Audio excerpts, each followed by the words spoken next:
के अलावा आर्थिक, सामाजिक और राजनीतिक जागृति पैदा की। आइए इस अवसर पर हम सब उनको भी नमन करें। तो प्रोग्राम देश भर में आयोजित आज किए जा रहे हैं, अलग अलग जगह पर। जलंधर सचखंड बल्ला जहाँ बहुत बड़ा संत रामानंद जी महाराज की क्रम क्षेत्र रहा, वहाँ एक बहुत बड़ा प्रोग्राम है। और उसी कड़ी में हमने आज देश की राजधानी दिल्ली में जो संत रामानंद एजुकेशन ट्रस्ट, जिसके अध्यक्ष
थोड़ा सा कार्यक्रम में दोनों बातें चलती रहेंगी। हमारे बीच इस ट्रस्ट के उपाध्यक्ष हैं FC मल साहब, धार्मिक चेतना के लिए बड़े प्रसिद्ध हैं, मंगोलपुरी गुरु घर के जो संचालक हैं। मैं निवेदन करूंगा कि वो अपनी 2-4 बात अभी रखें। निम्बल साहब, आप व्यक्तिगत हर किसी का बारी-बारी जवाब देने की बजाय आप नोट करें, उनके उसी हिसाब से आप जवाब दें। कार्यक्रम का एक डेकोरम होता है, इस तरह कैसे आपने रखना चाहिए, तो आपको पॉइंट दिए जाएंगे कि इन लोगों की ये क्वारीज थी, उनके आपके। तो सबसे पहले मैं निवेदन करूंगा मल साहब से, वो गुरु महाराज जी के बारे में 2 शब्द रखेंगे। और फिर संत रामानंद की आज स्मृति दिवस पर शासन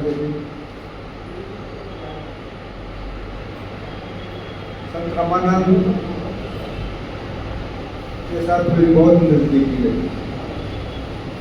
क्योंकि हम उसके लिए भी थे। और वैसे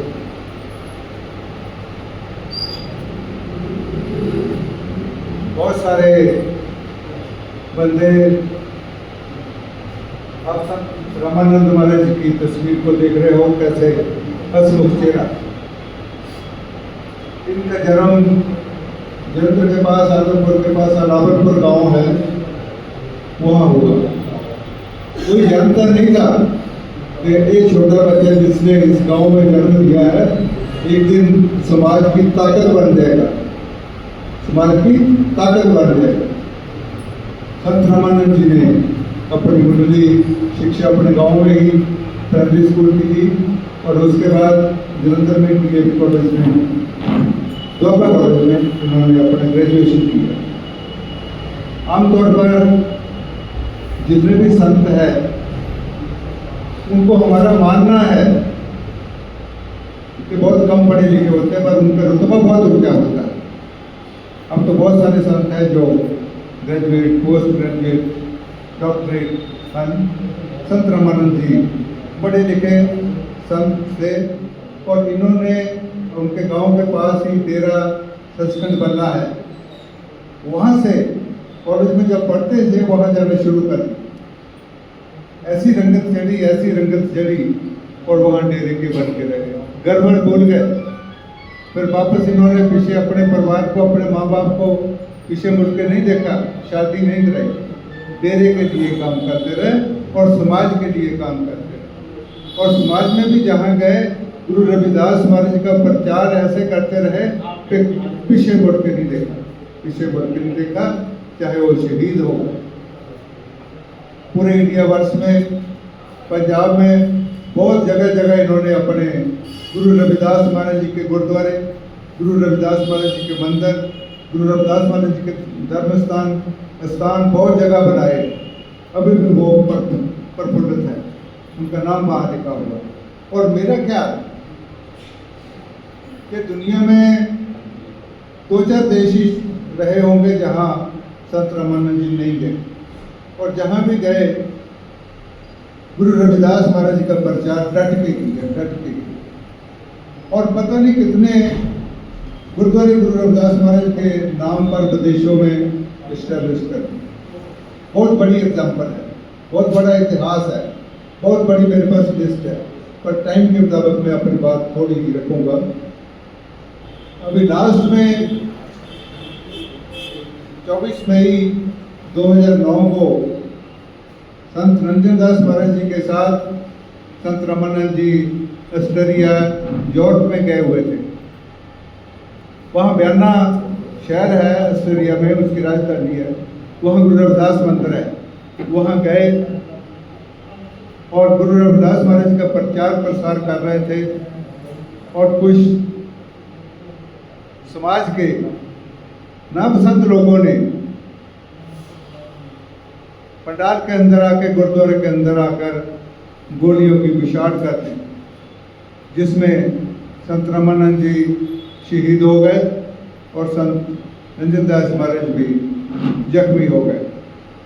और वो ऐसी आग व्याना से भड़की, जंगल की आग की तरह पूरे विश्व में फैल गई, उसको बुझाना मुश्किल हो गया। इंडिया में तो मेरे को मालूम है, पंजाब में, हरियाणा में और वक्त प्रांतों में लोगों को इतना गुस्सा आ गया, इतना आक्रोश में आ गए कि उन्होंने वहाँ से जो आवाजाही थी उसको ठप कर दी, आगे लगा दी। गवर्नमेंट को झुकना पड़ा, गवर्नमेंट कंट्रोल ना कर पाई और कई दिन ये सिलसिला चलता रहा। और लास्ट में क्या हुआ कि डेरा सचखंड बल्ला के से संत सुंदर दास महाराज ने बाकी संतों को लेकर समाज को अपील करी, रविदासिया समाज को अपील करी कि अब बहुत हो गया है, शांति रखो, शांति रखो। फिर जाके कहीं शांति हुई, पर उस रिप्रिकॉशन कई दिन रहा, गवर्नमेंट को झुकना पड़ा। संत महाराज रामानंद की जो पार्थिव शरीर था बयाना से, वो चार्टर्ड प्लेन से वहाँ के चीफ मिनिस्टर पंजाब के प्रकाश सिंह बादल ने चार्टर्ड प्लेन भेजकर वहाँ से इनकी डेड बॉडी यहाँ मंगाई। दिल्ली एयरपोर्ट से कई मंत्री साथ में गए, हेलीकॉप्टर से वहाँ डेरा सचखंड बल्ला में हेलीकॉप्टर उतारा गया, वहाँ से इनकी बॉडी बाहर निकाली गई। कई स्टेटों के चीफ मिनिस्टर, मंत्री, सेंट्रल के मंत्री वो सब वहाँ आए हुए थे। मेरे को तो मैं वहाँ था, इसलिए मेरे को सारा सीन याद है। और वहाँ कहीं तिल फेंकने को जगह नहीं थी, इतना पंजाब में सब सड़कें आवाजाही ठप कर दी थी, सिर्फ जो बल्ला डेरा जाने वाली गाड़ी थी उसको ही निकलने दे रहे थे। जैसे हेलीकॉप्टर वहाँ आकर उतरा था तो संत रामानंद जी महाराज की जो बॉडी थी वो डेरे के अंदर लेके गए। वहाँ संत सतरदास महाराज जी के वहाँ मत्था टेका और फिर उनका चोला बदल के जब लेकर आए ना, वो एक बहुत देखने वाला सीन था। मेरा मन थोड़ा भावुक हो रहा है क्योंकि मेरे काफ़ी नज़दीकी थी। जब उनका जो पार्थिव शरीर था वो बॉक्स के अंदर रखा हुआ था, कैबिन के अंदर, सब लोग दर्शन कर रहे थे, मत्था टेक रहे थे, नमस्कार कर रहे थे, नतमस्तक हो रहे थे। मैं भी गया, जाके नमस्कार की थी। तो उस बक्से के अंदर जब वो लेटे हुए थे, बिल्कुल भगवे कपड़े पहन के, कोई कह नहीं सकता था कि ये अभी शरीर में है या नहीं है। एकदम जीते जागते उनकी शक्ल दिखाई दे रही थी, जैसे हम उनको जीते जी मिलते थे। और मेरे भी कानों में आवाज आई, मल साहब क्या हाल है। मेरी आंखों से आंसू गिर गए, रोकना बड़ा मुश्किल हो गया। ये उनका था प्यार था। फिर मेरे मन में एक दफा आया कि जहाँ उनकी शहीदी हुई है वहाँ भी भाई जाकर एक दफा मत्था टेकना है। यूरोप में इतनी कंट्रियों में घूमते हैं, इतनी जगह जाते हैं, इतनी कंट्रियाँ हमने घूम रही है, वहाँ भी जाकर एक दफा मत्था टेकना। मैं अपने लड़के से बात करी, उन्होंने मेरे को टिकट दे दी। हम लोग जब गए तो उस स्थान में जहाँ इनकी शहीदी हुई थी बयाना में, गुरुदास गुरुद्वारे में, हम भी जाकर वहाँ नतमस्तक हुए। और वहाँ इनकी जो गोलियों की बिछाड़ हुई थी, अभी भी गोलियों के निशान लगे हुए हैं और इनकी खड़ों की वहाँ फोटो लगी हुई है।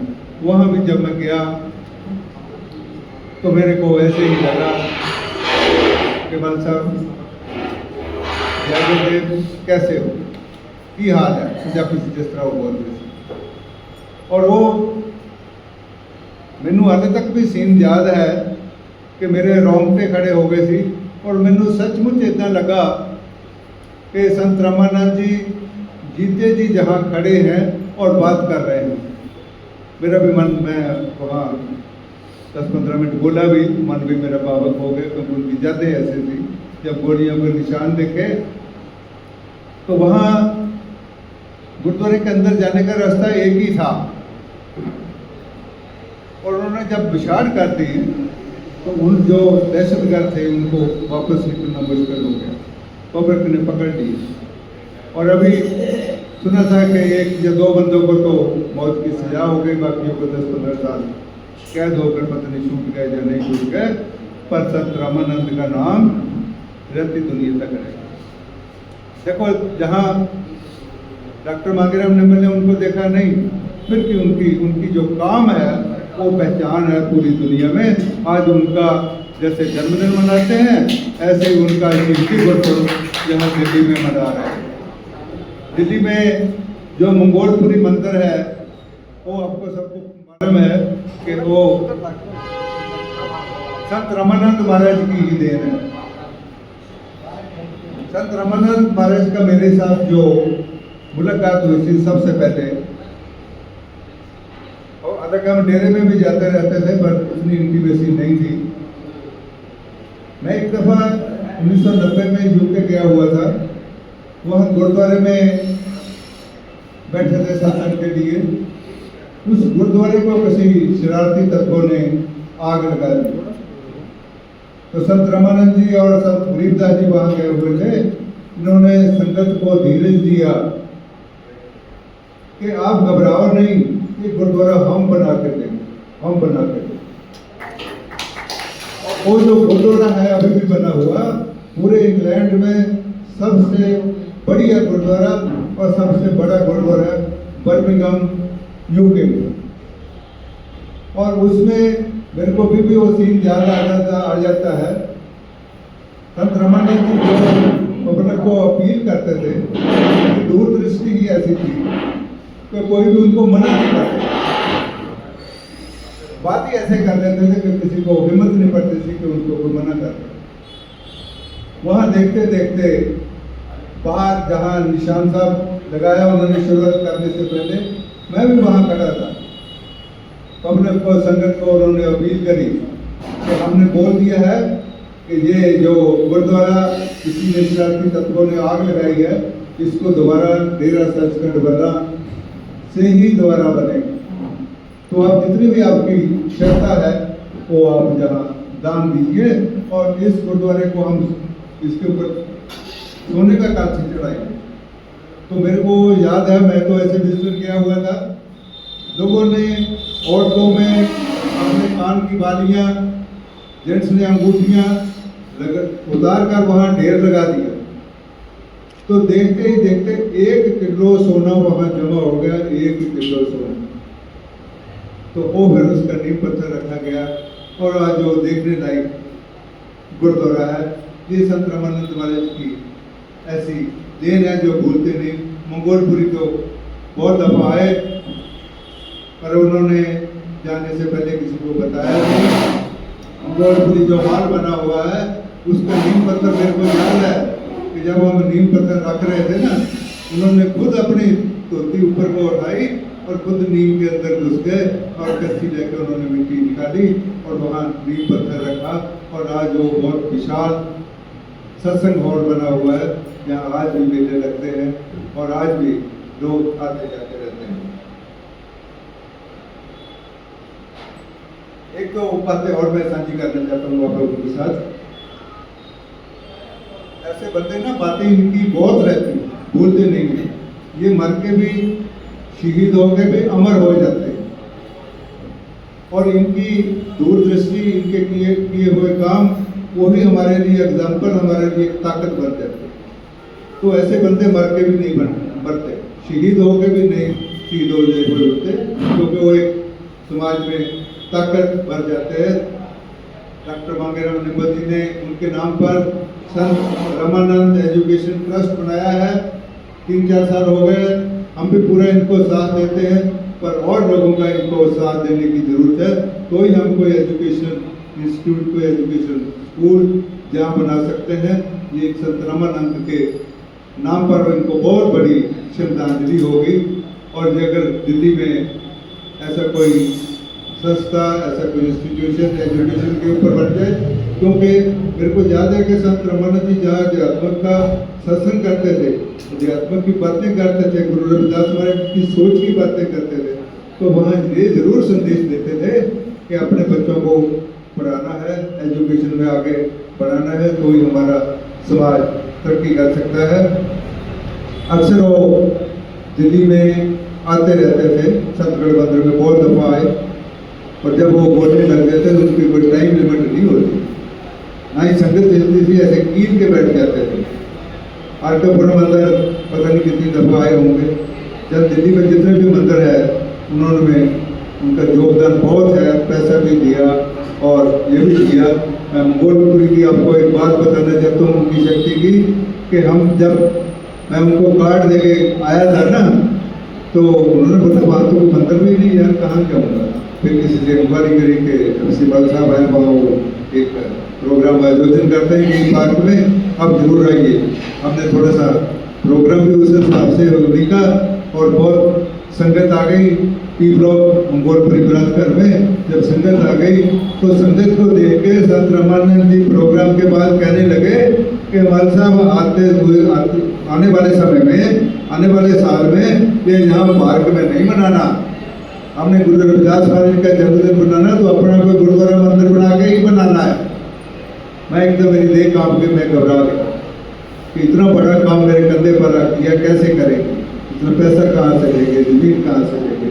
पर पीछे उनकी शक्ति थी, गुरु रविदास महाराज की शक्ति थी।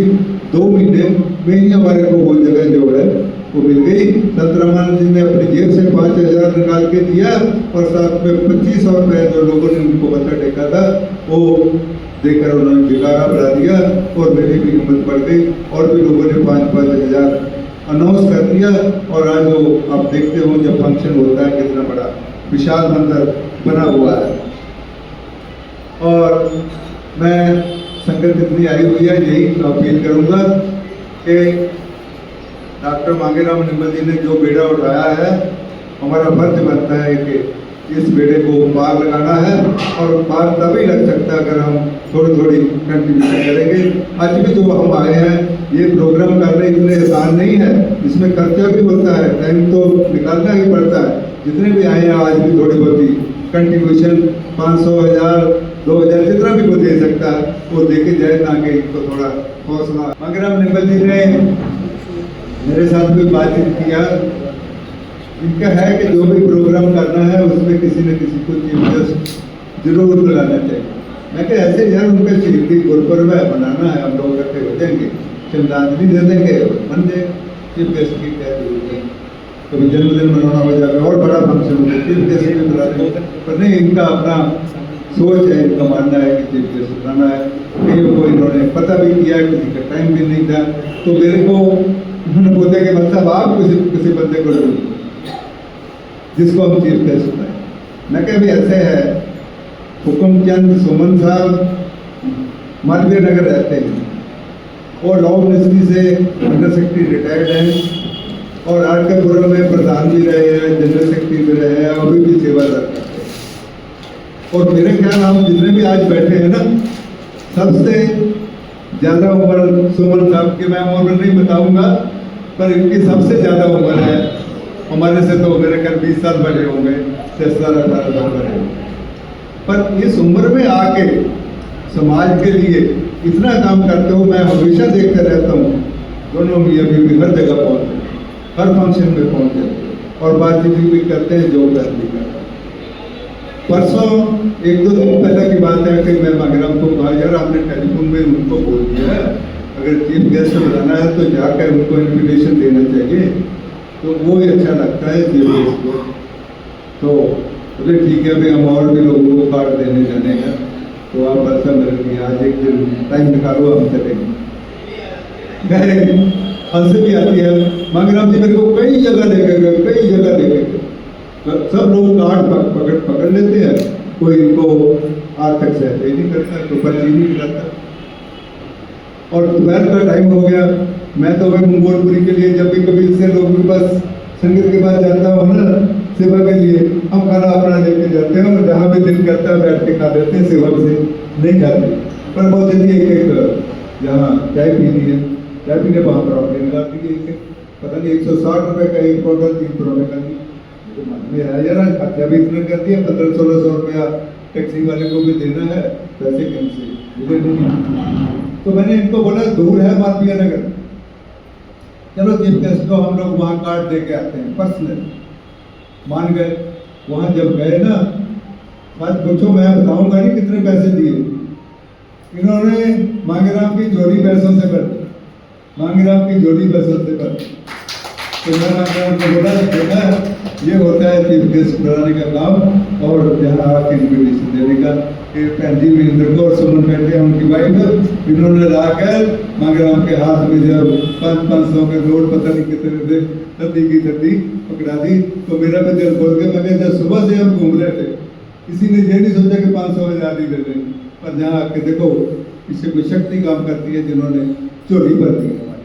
तो सुमन साहब का बहुत बहुत धन्यवाद भी करते हैं।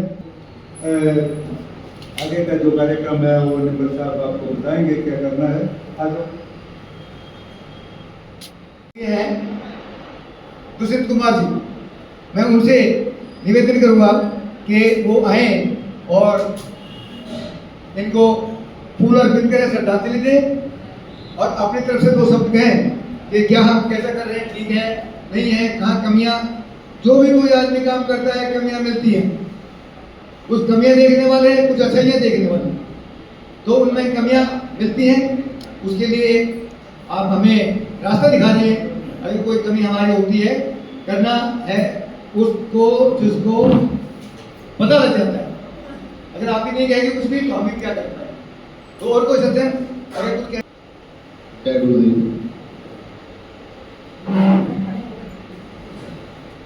साहब ने सारी चीजें बता दिया, उनके बाद बताने के लिए तो कुछ बचा नहीं है। ना संत रामानंद जी जैसी शख्सियत पहले हमारे समाज में हुई, ना आगे होने की उम्मीद है। अपनी जान वो जूझ देश और कौम के लिए दे गए, पर उनकी जो सोच है आज भी हम सबके अंदर जिंदा है।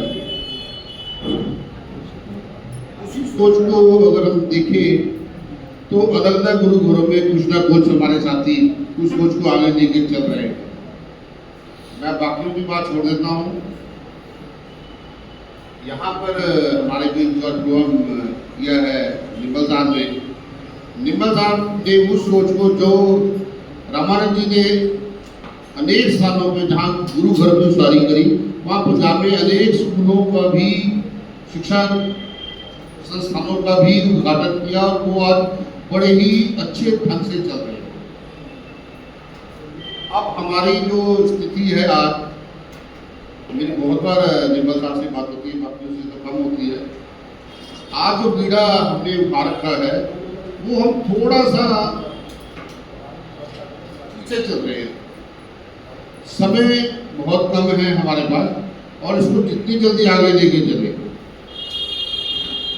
कुछ फंड्स की जरूरत है, तो आप सबको मालूम ही है कि बिना फंड्स के तो काम होना नहीं है। और तो जहाँ तक बात है तो आप सब कोशिश करें कि जितना मैक्सिमम फंड इसलिए दे सकते हैं वो दें। उसके बाद आगे इस कार्यक्रम को जो ट्रस्ट को आगे गाड़ी है उसमें चले। आज मेरी अपनी उम्र 59 हो गई है, तो 5-6 साल और है मेरे पास जो एवरेज एज है। तो अगर 5-6 साल मैं, बाकी तो मेरे से कम उम्र के साथी मुझे कम दिख रहे हैं, तो हम सब का एक दायित्व है। अगर हमने अपनी जिम्मेवारी पूरी कर ली है, नहीं कर ली है, तब भी एक मॉरल ड्यूटी है हमारी कि उसको निभाएं। निर्मल साहब को पहले भी कहा था और पुनः आप सबके सामने नतमस्तक होकर कह रहा हूँ, जहाँ हमारी जरूरत हो, जहाँ वो हम करेंगे। हम उतने सक्षम तो नहीं है जो मेरे पिता तो सुमन साहब बैठे हैं, पर हम पीछे नहीं हटेंगे आपसे। और जो मन साहब ने कहा उस बात को देखते हुए मैं आपकी तरफ से आज के कार्यक्रम के कुछ भेंट निर्मल साहब को दे रहा हूँ। आप सबका धन्यवाद। और जो मैंने विचार रखे तो फंड्स के लिए आप कृपया आगे से आगे जहाँ हम कर सकते हैं, अपने लिए हमने मांगना किसी से, गुरु के लिए मांग रहे हैं, समाज के लिए मांग रहे हैं। जब अपने लिए मांगने जाते हैं तो शर्म आनी चाहिए और इसके लिए हमें शर्म नहीं आनी चाहिए। आप सबका धन्यवाद। जय गुरुदेव, धन गुरुदेव। धन्यवाद आपका। हमें आदेश भी दिया, हमारी कमियां अगर छांटते रहेंगे तो बहुत अच्छा रहेगा।